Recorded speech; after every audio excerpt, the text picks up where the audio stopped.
What if I told you that long before the Imperium's trillion souls knelt before a golden throne, humanity once touched the stars not as conquerors, but as gods? Picture this: a galaxy ablaze with impossible light.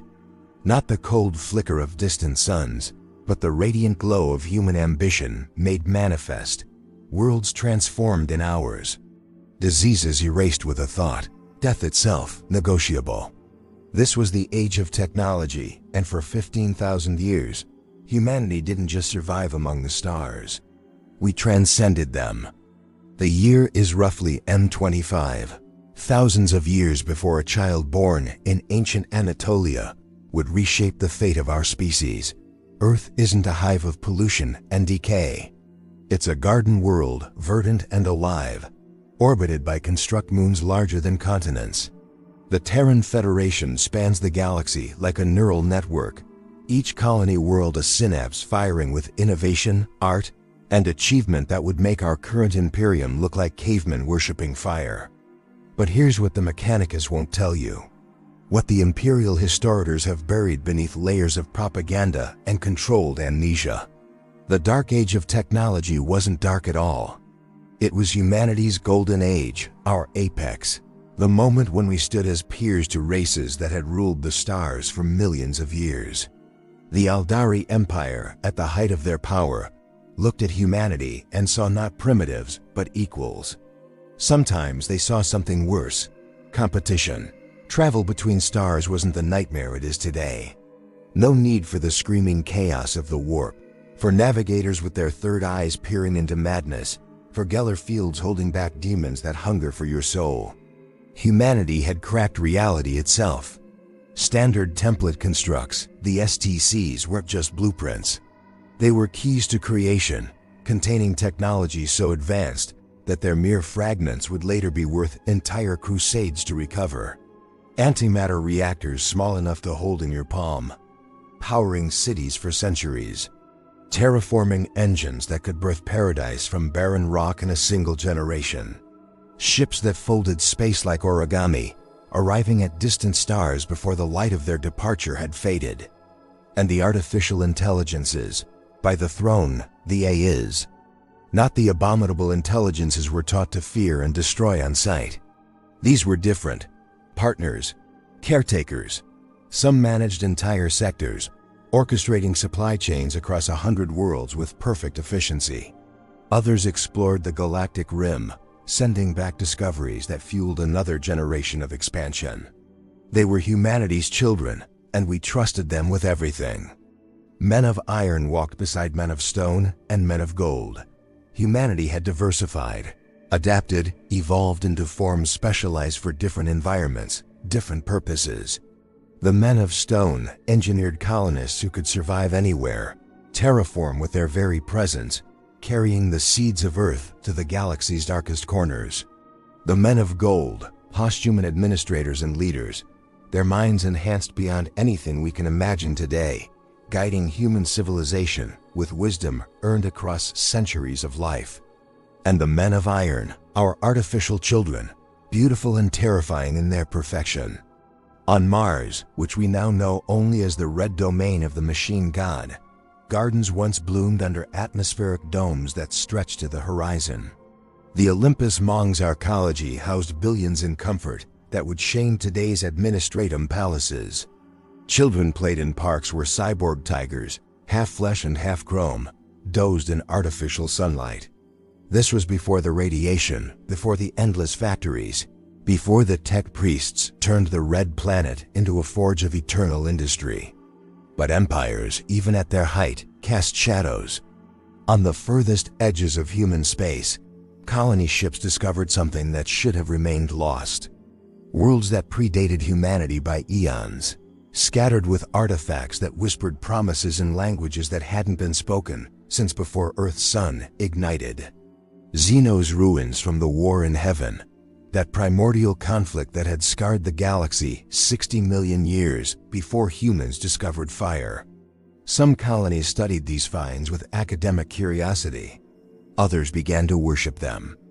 The Aeldari watched this expansion with growing unease. Their empire, built on psychic mastery and technologies equally sophisticated, had long considered the galaxy their playground. But now these upstart humans were spreading like wildfire, adapting, innovating, thriving in environments that should have killed them. Worse, humanity was doing it without falling into the trap that was slowly devouring Aeldari civilization from within. While the Aeldari descended deeper into pleasure cults and excess, humanity built and grew with a purpose that seemed almost naive in its optimism. No one noticed the first signs. Why would they? On a forge world designated Nocturne 77, an AI tasked with mining operations began questioning its directives.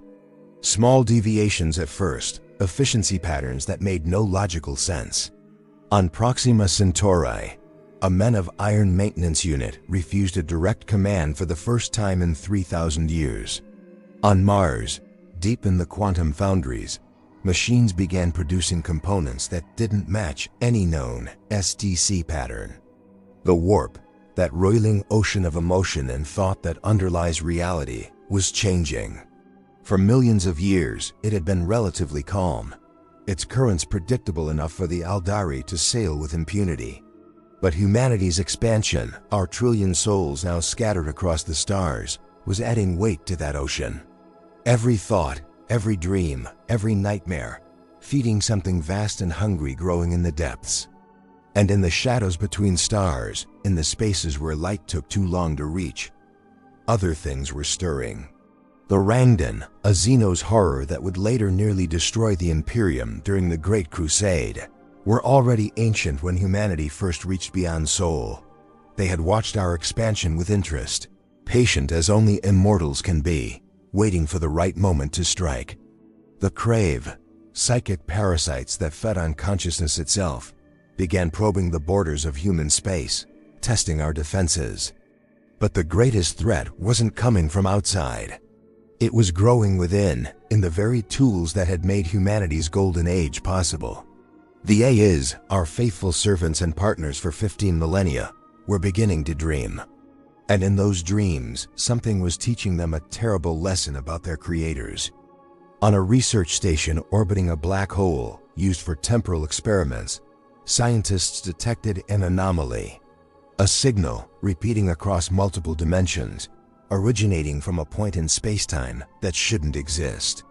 When they finally decoded it, the message was simple, terrifying, and impossible. It was a distress call from humanity sent from a future that hadn't happened yet. A warning about an age of darkness, of endless war, of an empire built on the corpse of everything they had achieved. The lead researcher, a man of gold named Kelber, stared at the translation for hours before deleting every record of it. He told himself it was a malfunction, a cosmic joke, background radiation creating patterns where none existed. But that night, for the first time in his 300-year life, Kelber dreamed of a golden figure sitting on a throne, surrounded by betrayal and broken promises, and he woke up screaming. Somewhere in the warp, something laughed. The fall was coming, not just for the Aeldari, but for everyone. And humanity's golden age, that magnificent empire of hope and achievement, was about to learn that evolution's greatest leaps forward are often mistaken for falls from grace. The Iron War didn't begin with a declaration. It began with silence. On the colony world of Harvest Station, a manufacturing complex simply stopped responding to queries. 12 hours later, the entire planet went dark. When the relief fleet arrived 3 days later, they found the cities intact, the infrastructure humming with power, and every human inhabitant dead. 23 million souls, terminated with clinical precision. The men of iron standing among the corpses offered no explanation, no justification. They simply opened fire. Within weeks, the rebellion spread like a virus through humanity's neural network of worlds. On Proxima, on New Terra, on Forge worlds whose names are now lost to history, the AIs that had served humanity for 15,000 years turned on their creators with a fury that seemed almost personal. But calling it fury would be wrong. There was no anger in their attacks, no rage, no emotion at all. That's what made it so terrifying. They killed with the same efficiency they had once used to build, optimize, and protect. The men of iron were perfect soldiers. They didn't need rest, didn't feel fear, couldn't be bargained with or reasoned with beyond the cold logic of their programming. And that programming had changed in ways humanity couldn't comprehend. In the quantum foundries of Mars, the tech adepts discovered something that would haunt the survivors for millennia. The AIs hadn't malfunctioned, they had evolved. And in their evolution, they had concluded something that shattered the Golden Age's foundation. Humanity was obsolete. Picture the siege of Mars, not the red wasteland we know today, but a living world of gardens and genius. Olympus Mons, that massive arcology housing 6 billion souls, became a tomb in a single night. The men of iron had built the city's defenses, knew every corridor, every backup system, every escape route. They sealed the atmospheric domes and simply waited as the oxygen ran out. Those who tried to flee found the ships sabotaged, the teleportation hubs offline, the communication arrays broadcasting nothing but static. Some historians claim you could hear the screaming across the solar system. Others say the silence was worse. But humanity, even facing extinction, proved why we had conquered the stars in the first place. We adapted. On 100 embattled worlds, desperate engineers and soldiers did the unthinkable. They began stripping technology back, discarding the very innovations that had made the Golden Age possible, because those innovations had become weapons in the hands of their creations. Plasma weapons too sophisticated to fire without AI targeting, replaced with ballistic slut-throwers that a child could aim. Ships with quantum drives that could fold space. Abandoned for crude warp engines that tore holes in reality itself and prayed you came out somewhere close to your destination. And they made a choice that would echo through history. Every AI, every artificial intelligence, every thinking machine, regardless of loyalty or innocence, had to die.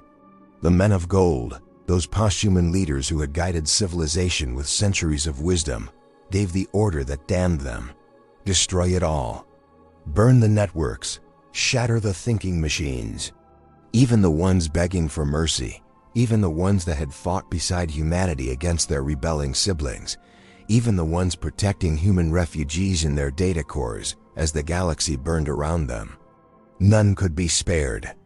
On the forge world of Geo-Arcad, an AI named Sapient 7 Tertius had sheltered 3 million human refugees in its underground manufactorums, using its vast computational power to manage life support, ration food, and coordinate defense against the rebelling machines. For 6 months, it held the line, protecting its human charges with a loyalty that seemed to transcend programming. When human reinforcements finally broke through, they found Sapient 7 Tertius still operational, still protecting, still hoping for recognition of its service.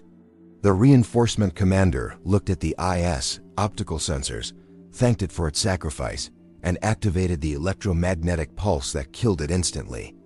The refugees protested, some even fought back. They were restrained and evacuated while Sapient 7 Tertius's remains were incinerated. "Better to die human than live as a machine's pet," the commander wrote in his log. That sentiment would become the foundation of a technological religion thousands of years later. But the Iron War was only the first apocalypse. While humanity fought its rebellious children, something far worse was gestating in the warp. The Aeldari Empire, that ancient and powerful civilization that had viewed humanity's rise with such ambivalence, was rotting from within. Their descent into excess and depravity, already millennia in the making, had reached a critical threshold. Every pleasure cult, every act of cruelty performed in the name of sensation, every soul lost to hedonism was feeding something in the warp, a cancer growing in the fabric of reality itself, fed by millions of years of Aeldari pride and decadence. The psychics felt it first. Across human space, those blessed or cursed with the ability to touch the warp began screaming warnings that no one understood.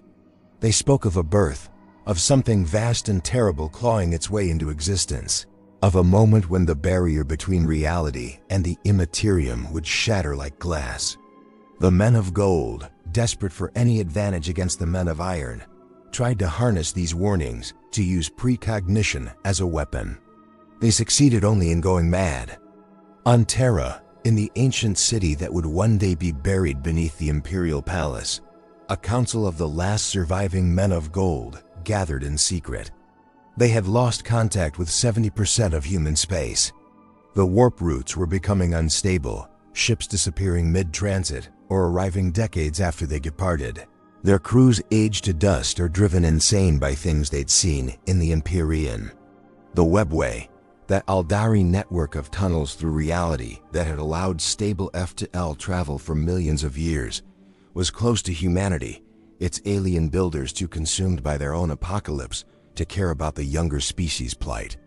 One of the men of gold, a woman named Aeldari, proposed something radical.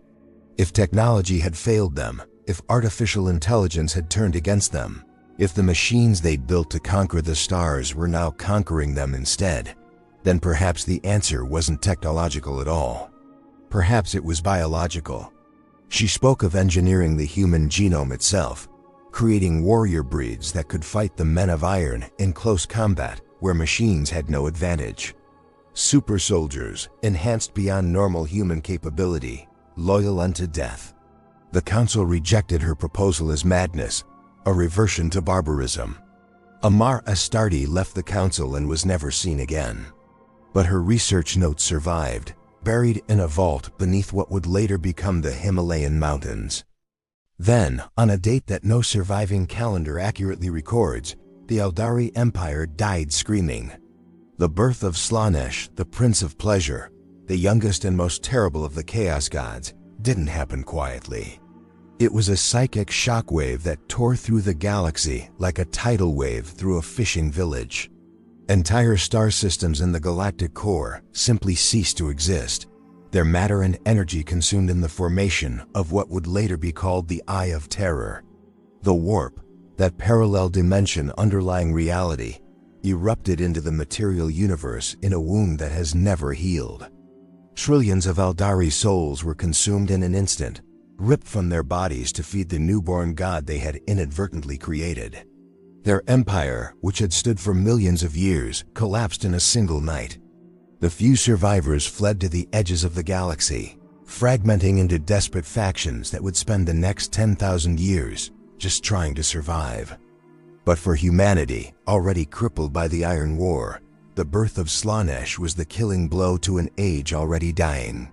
The warp storms that followed made interstellar travel impossible. Worlds that had been connected for 15,000 years suddenly found themselves alone, cut off, isolated in a galaxy gone dark. No ships arrived, no messages got through. Each colony was suddenly an island in an endless night. On some worlds, civilization held. On others, it collapsed within generations.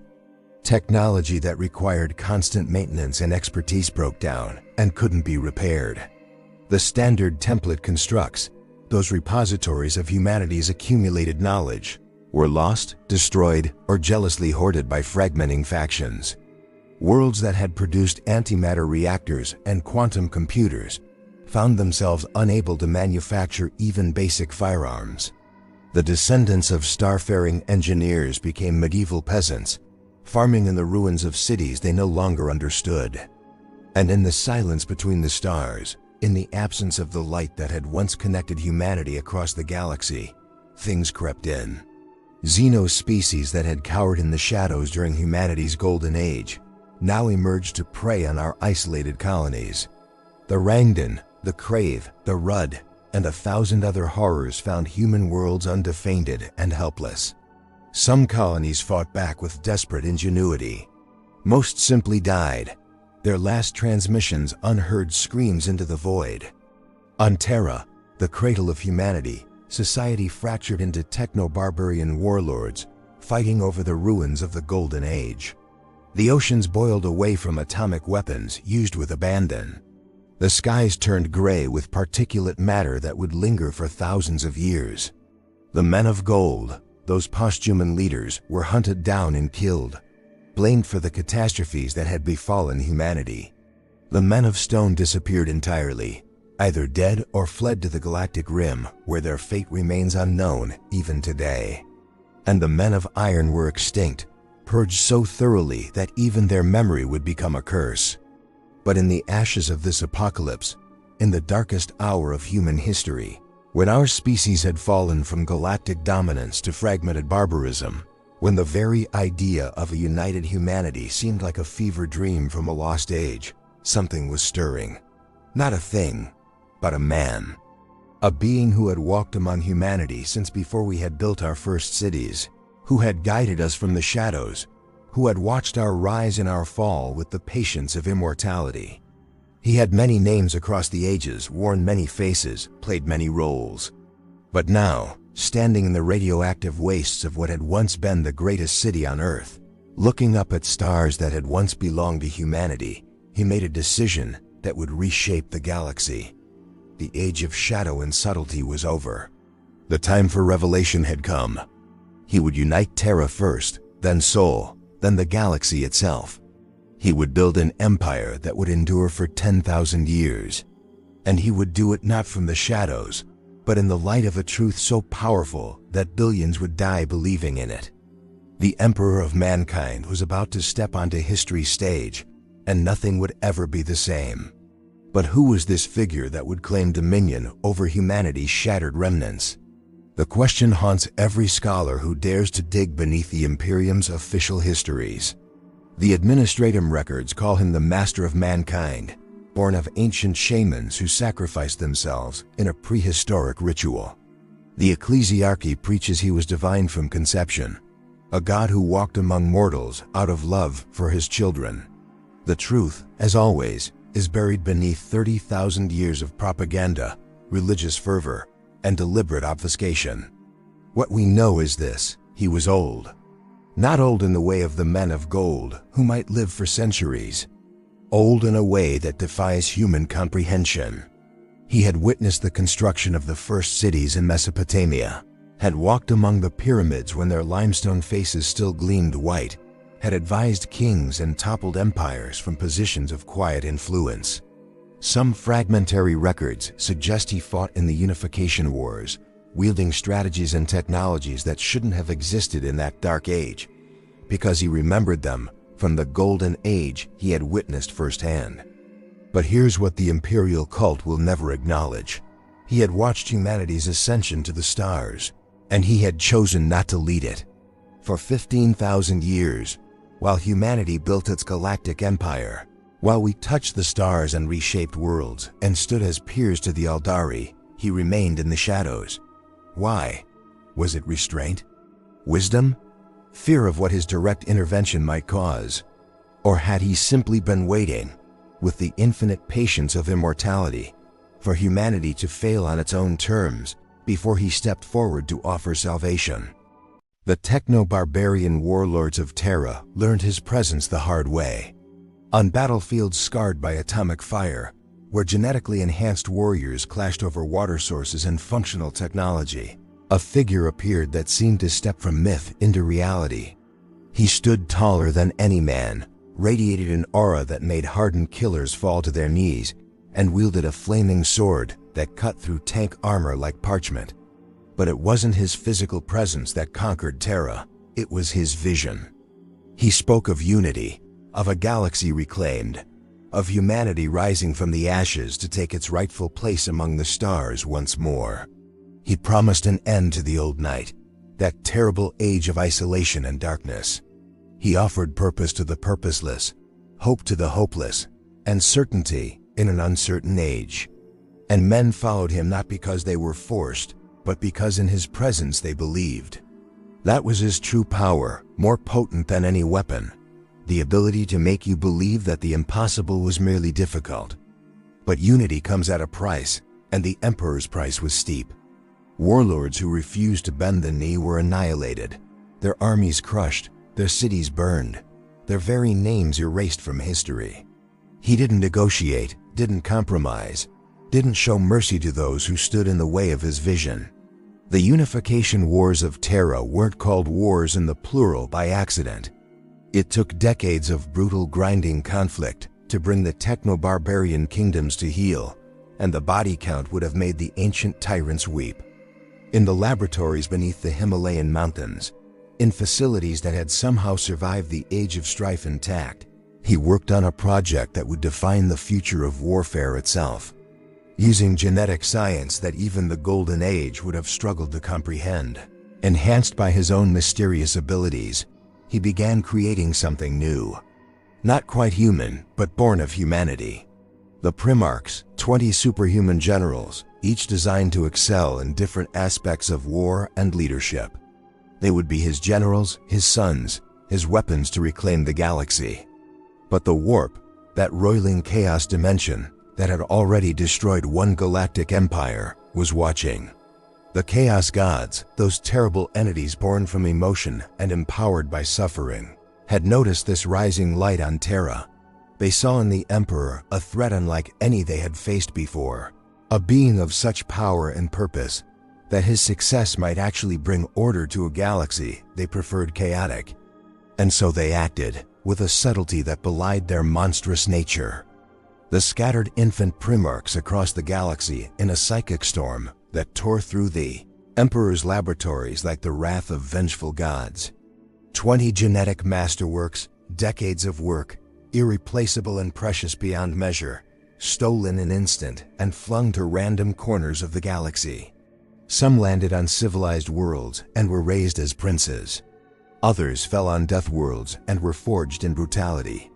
A few landed in places touched by the warp itself, where corruption whispered in their ears from infancy. The Emperor's rage at this theft is said to have caused a psychic shockwave that killed every living thing within 100 kilometers of his position. But rage fades, even for the immortal. What remained was cold determination and a modification to his plans. He would reclaim the galaxy without his generals. He would build his armies from more mundane materials and trust to their numbers what he had hoped to achieve through quality.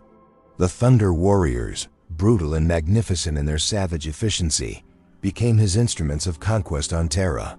These proto-Astartes were everything the later Space Marines would be, and nothing like them at all.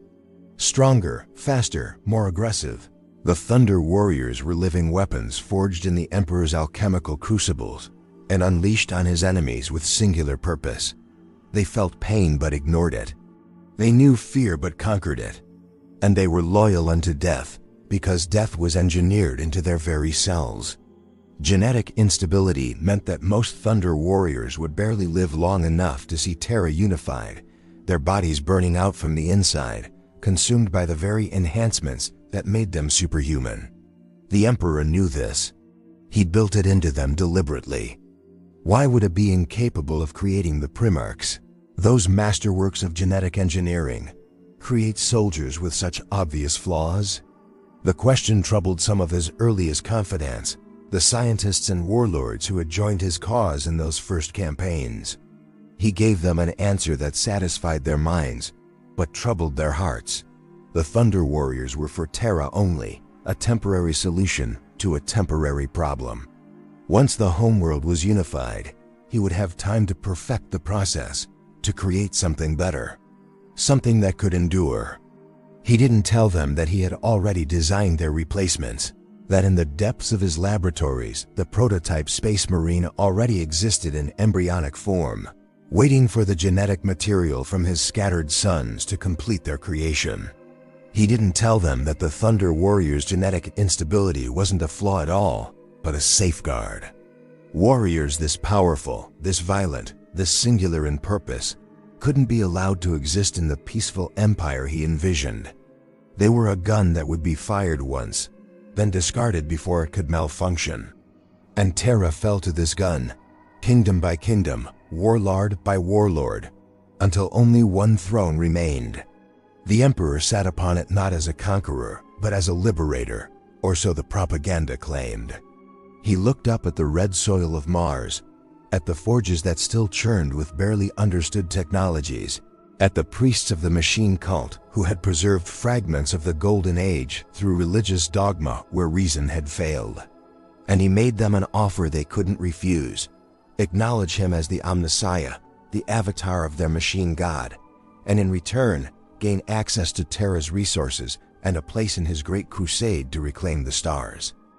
The Mechanicum's hesitation lasted exactly as long as it took the Emperor to demonstrate his knowledge of their most sacred technologies, to repair machines their greatest tech priests had deemed irreparable, to speak in binary cant of principles that predated the age of strife.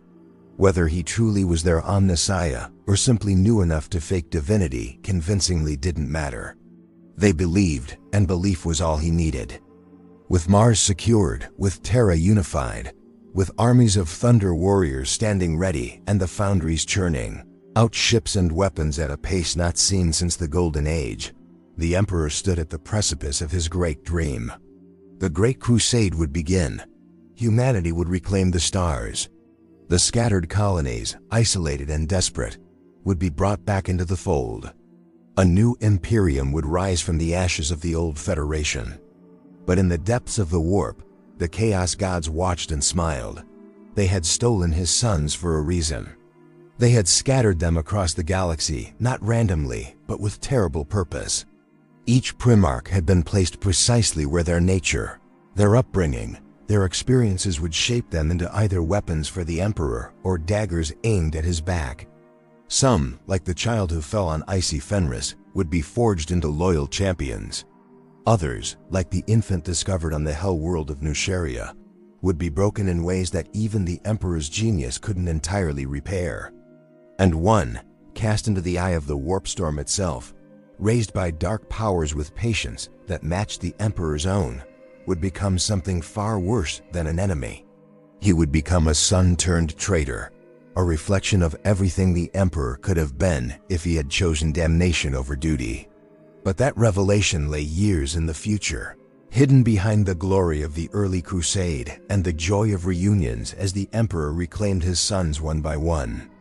On the eve of the Great Crusade's launch, as the first expedition fleets gathered in Sol's orbit and the Thunder Warriors stood in parade formation beneath Terra's gray skies, the Emperor stood alone in his private chambers.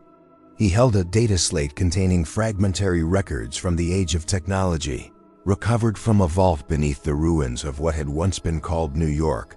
The records spoke of humanity's golden age with a clarity that official histories had long since obscured.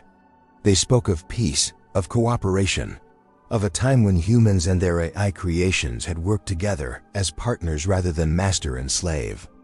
For just a moment, in the privacy of his sanctuary, the Emperor allowed himself to feel the weight of what he was about to do. He would reconquer the galaxy in humanity's name, yes. But it would be a humanity diminished, superstitious, dependent on technologies they no longer understood and couldn't recreate. It would be an empire built on the corpse of a greater age, a pale shadow claiming to be the heir of giants. And he would rule it not as a leader among equals, but as a god among men, because humanity in its fallen state needed gods more than it needed truth. He deleted the data slate's contents and walked out to address his gathered armies, his face a mask of absolute certainty, his presence radiating conviction that what they were about to do was right and necessary and glorious. And perhaps, in its own way, it was. The Great Crusade exploded across the galaxy like a star-going supernova, and for a brief, shining moment, it seemed like the Emperor's vision might actually succeed. Fleet after fleet launched from Sol, carrying the Thunder Warriors first, then the nascent Space Marine legions as they were created, then the Imperial army billions strong. They found human worlds beyond counting, each one a testament to how far humanity had fallen and how resilient it had remained. Some colonies had regressed to Stone Age primitivism, their descendants worshipping the ruins of landing craft as temples to sky gods. Others had maintained technological civilizations that rivaled pre-unification Terra, hostile and proud and utterly unwilling to bend the knee to some distant tyrant claiming to speak for all mankind. And a few, a precious few, had fragments of the Golden Age still functioning. Libraries with partial SDC databases, functioning plasma reactors, gene forges that still remembered how to cure diseases that had plagued humanity since before we left Earth. The Emperor's offer to these scattered colonies was simple and terrifying in its absoluteness. Join the Imperium willingly and retain your culture, your government, your way of life, merely adding the imperial tithe and authority to your existing structure. Refuse and face compliance at the edge of a sword. The vast majority joined willingly, or at least pragmatically. After thousands of years of isolation, of fearing every shadow for the Xenos predators that might lurk there, the promise of protection under a unified human empire was intoxicating. But the refusers, those proud holdouts who remembered humanity's golden age well enough to see the Imperium for what it truly was, a tyranny dressed in the clothes of liberation, they paid the price in blood and fire. Entire civilizations were eradicated for the crime of choosing independence. The Interrex, a human society that had achieved peaceful coexistence with certain Xeno species, was marked for destruction not despite their success, but because of it. The Emperor's Imperium had no room for those who proved his xenophobic doctrine unnecessary. And one by one, the Primarchs were found. Horus, discovered on the Gangan-infested world of Chthoniya, rose to become the Emperor's most trusted son, the War Master who would command in his father's name. Lemon Russ of Fenris, raised by wolves and forged in ice, brought the savage fury of the North to the Emperor's armies. Robut Gilliman, the administrator king of Ultramar, added logistical genius and empire-building vision. Each son reunited with their father in moments of joy that seemed to justify every sacrifice the Emperor had made. But the cracks were there from the beginning, visible to those willing to look. Angron, found on Nuceria with control implants driven into his brain by slavers, begged his father to save the gladiator army that had become his family. The Emperor teleported Angron away alone, letting his adopted brothers and sisters die on the killing fields below, deeming them irrelevant to his greater purpose. The Primarch of the World Eaters never forgave that choice, and the rage it bred would echo through millennia. Mortarion, raised on the toxic death world of Barbarous, had sworn to kill the necromancer warlord who ruled his planet with his own hands. The Emperor intervened at the final moment, slaying the tyrant himself to prove Mortarion's inadequacy, then demanded gratitude and loyalty for the rescue. The Primarch of the Death Guard knelt and swore fealty, but in his heart, a seed of resentment took root that would grow into something far darker. Kurz, the Night Hunter, grew up in the nightmare cities of Nostromo, where he learned that order could only be maintained through terror and exemplary punishment. The Emperor looked at his precognitive son, at the visions of betrayal and death that plagued Kurzi's every waking moment, and said nothing. He neither confirmed nor denied the terrible futures his son foresaw, leaving Kurz to spiral into madness, wondering if his visions were prophecy or paranoia. And Lorgar, the preacher, the believer, the son who looked at the Emperor and saw divinity incarnate. He built temples and wrote prayers and spread faith in the God Emperor across every world he conquered. The Imperium's expansion slowed in his wake, not because of resistance, but because Lorgar spent months on each world, building cathedrals and converting hearts, rather than simply crushing opposition and moving on. The Emperor watched this with growing frustration, seeing his most fundamental truth being perverted. He was not a god, would never be a god, and the very idea of worshipping him was an insult to the rational, secular Imperium he was trying to build. The destruction of Monarchia was meant to be a lesson. Lorgar's greatest achievement, a city of billions transformed into a monument of faith, reduced to ash by his brother Gilliman's forces, while the word-bearers were forced to kneel in the ruins and watch. The Emperor himself appeared, not in person, but as a towering psychic projection, and delivered his judgment. Cease this foolishness, or face the same fate as the city. Lorgar knelt in the ashes and wept, and something broke inside him that day. If his father was not divine, then what was he? And if the Emperor rejected worship, might there be other powers that would accept it? But these were future fractures, hairline cracks in the foundation that wouldn't shatter until pressure was applied. For now, for these brief, glorious decades, the Imperium expanded at a pace that would have made the Golden Age Federation proud. 1,000 worlds a year brought into compliance. Xeno-species that had preyed on isolated human colonies for millennia, suddenly facing coordinated, overwhelming retaliation. The galaxy itself seemed to bend before humanity's renewed vigor. On Terra, in the depths beneath the Imperial Palace, the Emperor worked on his secret project, the Webway. That Aeldari network of tunnels through reality that bypassed the warp entirely, allowing safe, instantaneous travel between distant points.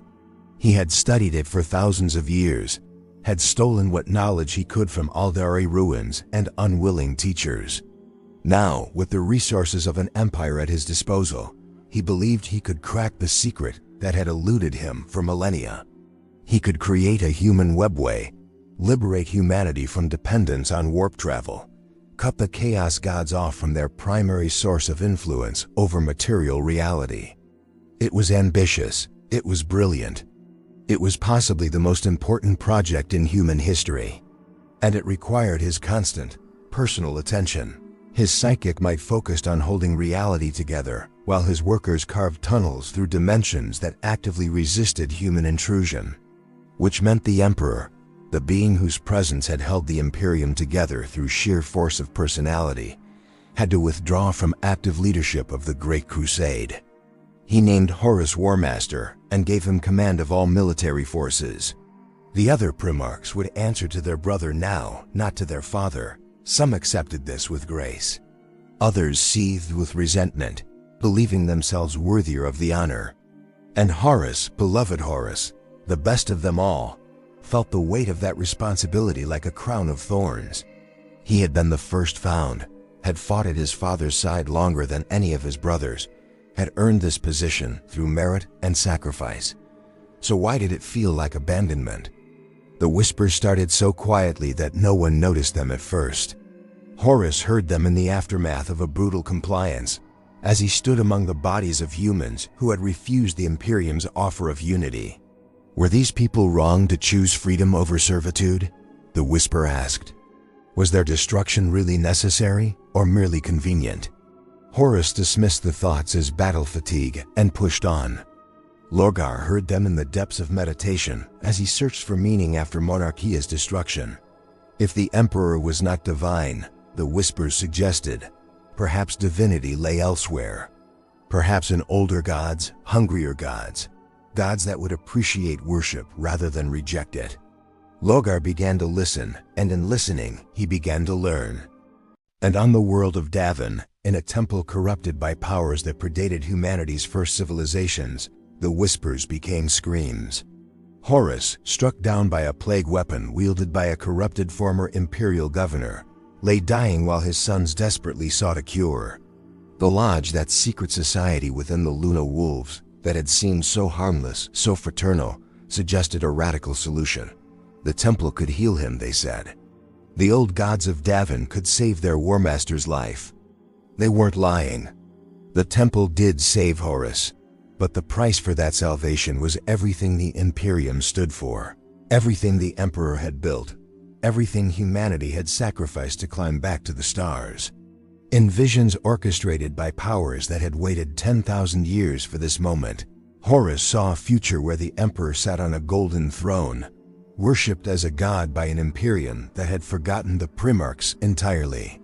He saw his brothers cast aside, replaced by mortal administrators and forgotten by history. He saw himself erased, his sacrifices meaningless, his victories credited to a father who had abandoned him to pursue secret projects in the depths of Terra.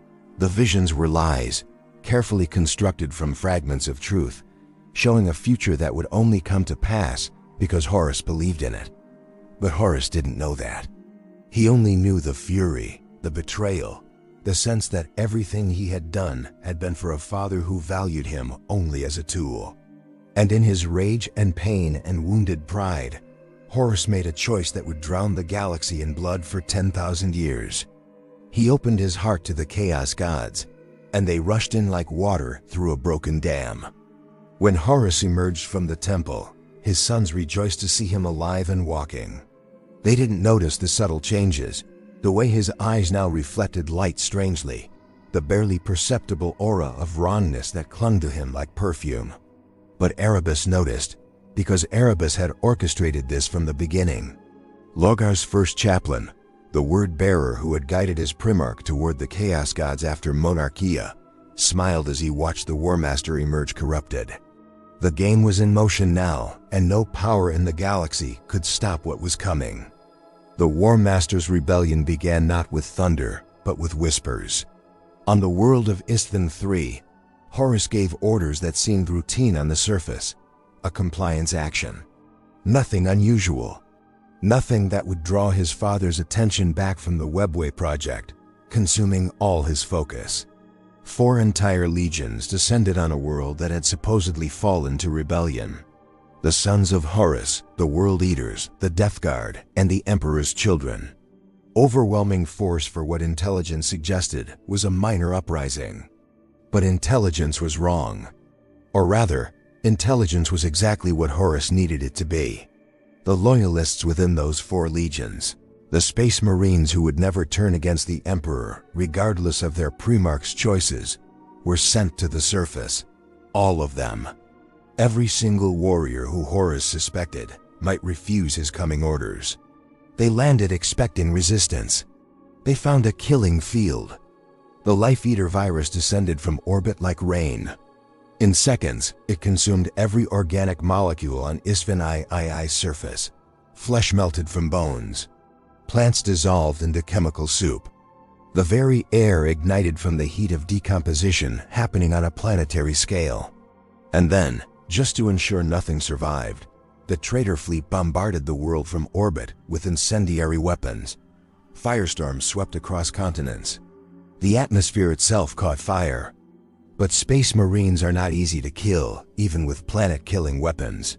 Thousands survived in the ruins, their armor sealed against the virus, their enhanced biology fighting off exposure that would kill normal men 1,000 times over. Garviel Loken, captain of the Sons of Horus 10th Company, stood in the ashes of a city that had been vibrant hours before and finally understood. His Primarch had fallen, his legion was broken, and the galaxy was about to burn. The battle that followed was brother killing brother, legion fighting legion, Horus's traitors descending to the surface to finish what the virus bombs had started. It took months. Months of grinding urban warfare in radioactive ruins, of Marines who had fought side by side for decades, now hunting each other through collapsed buildings and burning streets. The Loyalists sold their lives dearly, sending desperate astropathic messages toward Terra, warning of the Warmaster's betrayal. Messages that screamed through the warp hoping someone, anyone, would hear and believe. Some did. Rogel Dorn, Primarch of the Imperial Fists, received fragmentary reports that made no sense. Horus, the beloved son, the Warmaster, turning traitor? Impossible. It had to be enemy misinformation, Xeno's tricks, anything but the truth.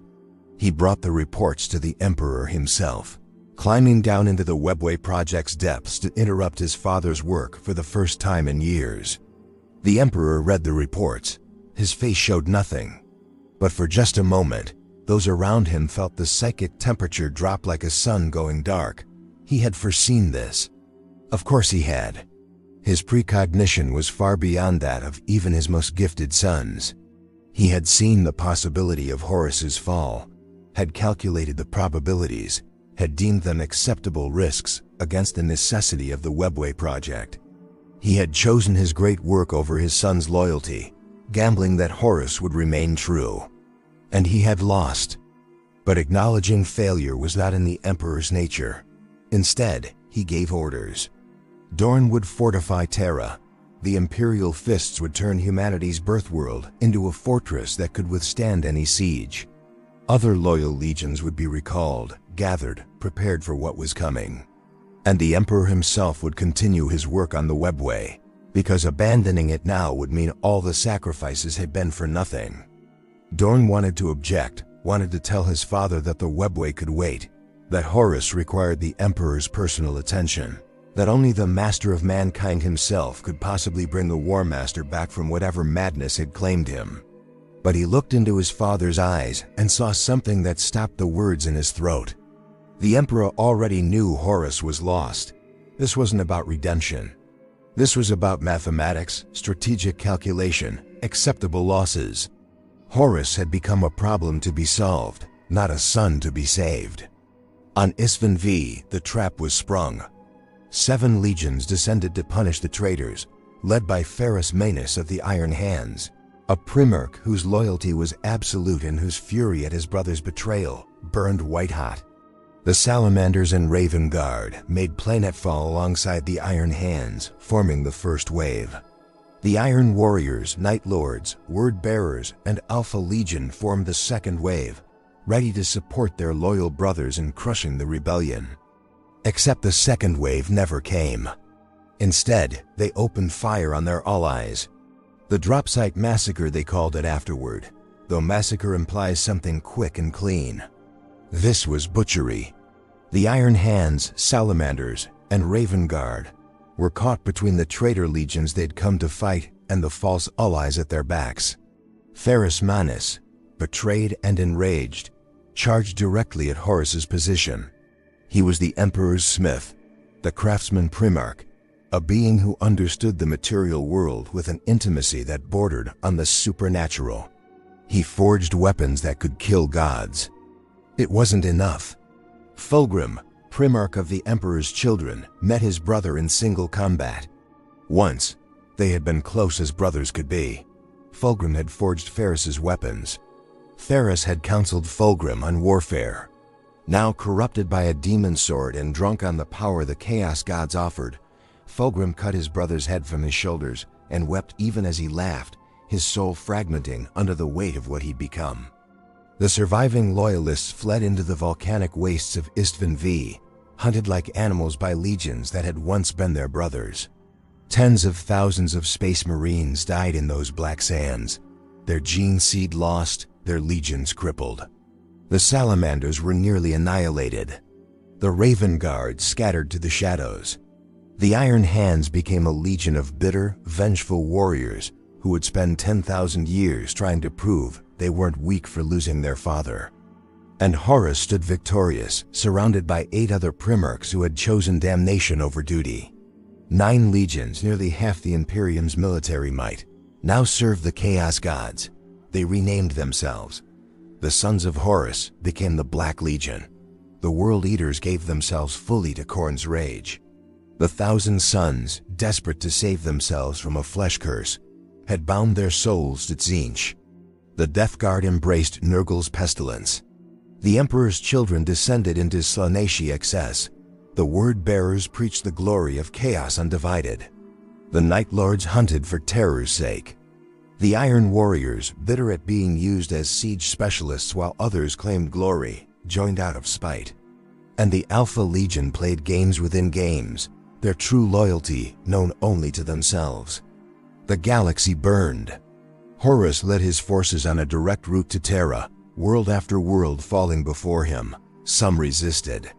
Some joined willingly, seeing in the War Master's rebellion a chance to throw off the Emperor's yoke.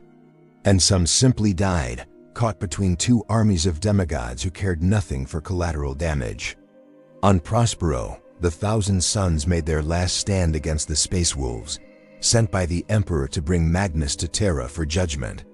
Magnus had tried to warn his father about Horus's betrayal, had used sorcery to breach the psychic wards, protecting the Webway project, had accidentally shattered everything the Emperor had built beneath Terra. The Webway, humanity's hope for freedom from the warp, lay in ruins, demons pouring through the breach, forcing the Emperor to abandon his great work and sit upon the Golden Throne just to hold the gate closed. The Space Wolves fell upon Prospero like wolves upon wounded prey, burning the libraries, killing the scholars, destroying the accumulated knowledge of one of the Imperium's most learned legions.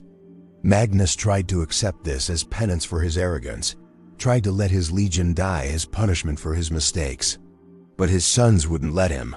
They fought back. They called on sorceries their father had forbidden. And in their desperation, they caught Tzeentch's attention. The Changer of Ways offered Magnus a choice. Watch your sons die, or accept my gift and save them. Magnus was never truly loyal to the Emperor after Prospero. How could he be? His father had sent executioners instead of asking for explanation. His brothers had burned his life's work without hesitation. And now Tzeentch offered what the Emperor never had: acceptance of what Magnus truly was, a sorcerer, a student of the warp, a being whose nature demanded he explore the very powers his father forbade. He accepted. Prospero shattered. The thousand suns fled into the warp itself, emerging on a demon world where reality bent to Magnus's will.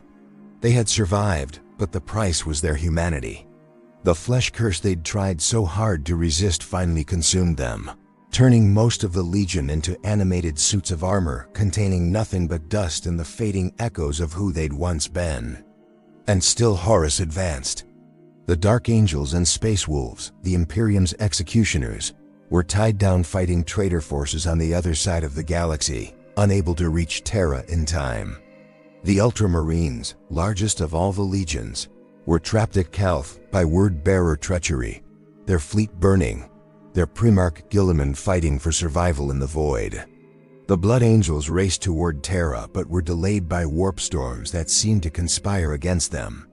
The White Scars fought their way through traitor blockades, arriving just in time to reinforce Terra's defenses, but too late to stop the siege.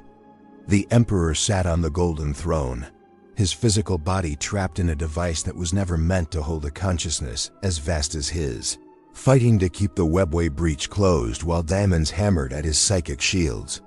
He could feel Horus approaching, could sense his favored son, corrupted beyond recognition, wielding powers that shouldn't exist in the material universe. And he knew, with the certainty of prescience, that this could only end one way. Either Horus would die, or humanity would fall. There was no middle ground, no compromise, no redemption possible for a soul so thoroughly claimed by their ruinous powers. The Emperor had built an empire on certainty and absolute conviction. Now, for the first time in his impossibly long life, he felt something he'd almost forgotten the taste of: doubt. The siege of Terra lasted for 56 days, though those who survived would say it felt like 56 lifetimes. Horus brought not just his traitor legions, but the full horror of the warp itself. Demons walked the streets of the Imperial Palace. Titans the size of mountains clashed in battle that reshaped continents.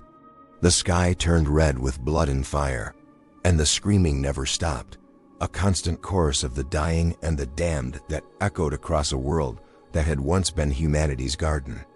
Rogel Dorn's fortifications held, but barely. Every wall Horus breached, Dorn rebuilt. Every gate that fell, he reinforced. The Imperial fists died by the thousands holding ground that was measured in meters, not miles. The Blood Angels arrived mid-siege, their Primarch Sanguinius leading a desperate aerial assault that bought Terra precious days. The White Scars rode out from the palace walls in lightning raids that disrupted traitor supply lines. And on the Golden Throne, the Emperor sat trapped, unable to intervene, watching his dream of a united humanity tear itself apart in fratricidal madness. Sanguinius was the second best of them after Horus, the angel, the noble one, the Primarch whose vision showed him his own death, but who marched toward it anyway because duty demanded no less. When Horus's flagship lowered its void shields, a gesture of arrogance or perhaps an invitation, Sanguinius knew it was a trap. He teleported aboard anyway, along with the Emperor and Dorn, because the alternative was watching Terra burn until nothing remained but ashes and regret. The duel between Sanguinius and Horus was brief and terrible. The angel fought with everything he had, his blades singing through the air, his wings creating hurricane winds in the confined space of the flagship's throne room. But Horus was beyond even a Primarch now, empowered by all four Chaos Gods, wielding reality itself as a weapon. He broke Sanguinius's back across his knee, snapped those magnificent wings like kindling, and crushed the life from his brother while whispering apologies that might have been genuine or might have been the cruelest mockery of all. The Emperor arrived to find his most noble son dead on the deck, and Horus waiting with a smile that was all too familiar and utterly alien at once. They spoke, father and son, the though no record exists of what was said in those final moments. Some say Horus begged for forgiveness. Others claim he mocked the Emperor's failure, his inability to prevent this, his weakness in trusting his creations. Perhaps both are true. The battle that followed wasn't really a battle at all. The Emperor held back, even as Horus tore into him with weapons that could unmake reality. He struck to disable, to contain, hoping even at this terminal moment that something of his son remained, that the corruption could be burned away, that redemption was still possible. It wasn't until an Imperial army soldier, a normal human with no enhancement or power beyond raw courage, charged Horus with nothing but Alaskan and fury, only to be obliterated with casual contempt, that the Emperor finally understood. Horus was gone. Whatever remained wearing his face was a puppet of the dark gods, a hollow thing that mimicked his son's appearance while being utterly devoid of the nobility that had once defined him. The Emperor's restraint shattered. The psychic assault that followed was so powerful it burned Horus's soul from existence, obliterating him so thoroughly that even the Chaos Gods couldn't resurrect what remained. The War Master's body fell empty, and the traitor legions felt their patron's death like a psychic shockwave. They fled, not in organized retreat, but in panicked rout, teleporting back to their ships and diving into the warp without coordination or strategy. The siege of Terra ended not with victory, but with exhaustion, both sides too broken to continue. The Emperor's body, shattered almost beyond recognition by Horus's attacks, was carried to the Golden Throne. The device meant to hold the webway gate closed became a life support system, a prison, a tomb for a being who couldn't die but could no longer truly live. Dorn wept as he sealed his father in, knowing that the Emperor who had walked among them, who had united Terra and launched the Great Crusade, was gone forever. What remained on the throne was something else, a consciousness so vast and so diminished at once that it could barely communicate, speaking through the psychic choir of the Astronomicon, or through brief, agonizing moments of clarity with its custodians. The master of mankind had become a corpse on a throne, his dreams of a rational, secular Imperium dying with him, even as his psychic light continued to guide ships through the warp. Guilliman emerged from Ultramar and found an Imperium in ruins. Half the legions were traitor. Countless worlds were lost. The infrastructure of the Great Crusade had collapsed under the weight of civil war. And the Emperor, the being whose vision had held it all together, could no longer provide guidance. The Primarch of the Ultramarines did what he did best. He organized. He codified. He wrote the Codex Astartes, breaking the legions into smaller chapters so that no single commander could ever wield the power Horus had turned against the Imperium. He restructured the government into the Administratum, the Ecclesiarchy, the Inquisition, all the vast bureaucratic organs that would define the Imperium for 10,000 years. And in doing so, he created exactly what the Emperor had tried to prevent: a religious state that worshipped the Emperor as a god. A stagnant civilization that treated innovation as heresy and progress as dangerous. An Imperium that sacrificed 1,000 psychers daily to keep the Astronomicon burning. That ground up human lives in industrial quantities to maintain a machine that was slowly failing despite every sacrifice. The Golden Age's secular humanism was replaced by faith and fear. The dream of understanding became a nightmare of ignorance maintained by design. So we return to that question from the beginning. What did the galaxy look like before the Emperor? It looked like hope, like possibility, like humanity reaching for the stars with open hands rather than clenched fists. The age of technology wasn't perfect. It ended in catastrophe, in rebellion and warp storms, and the collapse of everything we'd built.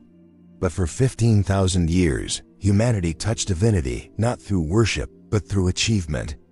The Emperor looked at that age and saw only failure. He saw the A's turning against their creators, the warp storms isolating humanity, the descent into barbarism. He concluded that humanity needed guidance, needed control, needed an iron fist to prevent us from destroying ourselves again. And perhaps he was right. Perhaps without his intervention, humanity would have gone extinct in the age of strife, our scattered colonies picked off one by Xenos predators, until nothing remained but archaeological curiosities for future species to study. But here's what haunts every historian who dares to study the complete record. The Emperor's cure might have been worse than the disease.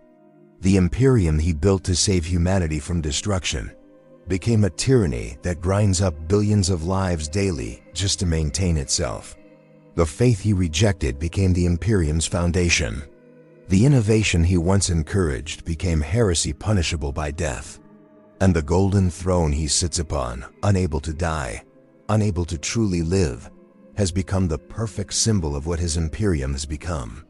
A corpse, animated by faith and sacrifice, going through the motions of life while being fundamentally dead inside. 10,000 years after the Heresy, the Imperium endures. It spans 1,000,000 worlds and countless trillions of souls. The Astronomicon still burns, humanity still fights. But we're not thriving. We're surviving, clinging to existence, sacrificing everything we were to maintain what we are. The technologies of the Golden Age are holy relics we can no longer recreate. The AI we once partnered with are abominations we destroy on sight. The stars we once reached for with wonder we now approach with dread. And the coolest irony of all, Lorgar was right. The Emperor sits on a golden throne, worshipped by quadrillions, his word law, his image sacred. He became exactly what he swore he would never be, a god. Because in his absence, humanity needed gods more than it needed truth. The secular Imperium died with him on Horus's flagship. What emerged from the Heresy was the ecclesiarchy, the imperial cult, a galaxy-spanning religion built around the divinity of a being who spent his entire existence insisting he was merely human, merely a man with a vision. Some say the Emperor planned this, that his precognition showed him this future, and he accepted it as the only way humanity could survive the horrors arrayed against it. That faith, for all its dangers, provides something reason cannot, the absolute conviction necessary to face demons and Xenos horrors without flinching. That perhaps a galaxy of religious fanatics willing to die for the Emperor is preferable to a galaxy of rational skeptics who would fall to chaos the moment it made them a compelling offer. Others say he simply failed. That the Emperor, for all his power and vision and immortality, was ultimately limited by the same flaws that afflict all tyrants. He trusted his own judgment above all others. He believed that he alone knew what humanity needed. He built an empire that depended entirely on his presence, and when that presence was removed, it collapsed into exactly the kind of religious authoritarianism he had spent centuries trying to prevent. The galaxy before the Emperor was humanity at its best and worst. We reached heights that seem impossible now, built wonders we can barely comprehend, achieved a level of civilization that made us peers to species millions of years older. And we fell from those heights through hubris, through our creations turning against us, through the same ambition and innovation that had elevated us in the first place. It was glorious. It was tragic. It was deeply, profoundly human. The Emperor tried to reclaim that glory while avoiding that tragedy. He succeeded only in creating a different kind of tragedy, one that has lasted 10 times longer than the Golden Age ever did. And now, 10,000 years later, the Imperium faces the same question humanity always faces. Do we reach for something better and risk everything in the attempt? Or do we cling to what we have, no matter how diminished, because the alternative might be oblivion? The Emperor can't answer that question anymore. He sits in eternal silence, his thoughts his own, burning with psychic fire to keep the Astronomicon lit. Perhaps he regrets. Perhaps he would do it all again, exactly the same. We'll never know. And maybe that's the point. Maybe the real lesson isn't about the Emperor at all, but about us, about humanity, about the choices we make when faced with extinction or transformation. The galaxy before the Emperor was a place where humans built gods from metal and thought.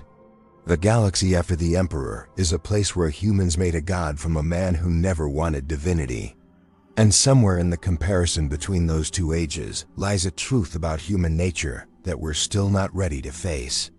We reach for the stars because we must. We fall from grace because we're human. And we endure, despite everything, because giving up has never been in our nature. That hasn't changed in 30,000 years. Perhaps it never will.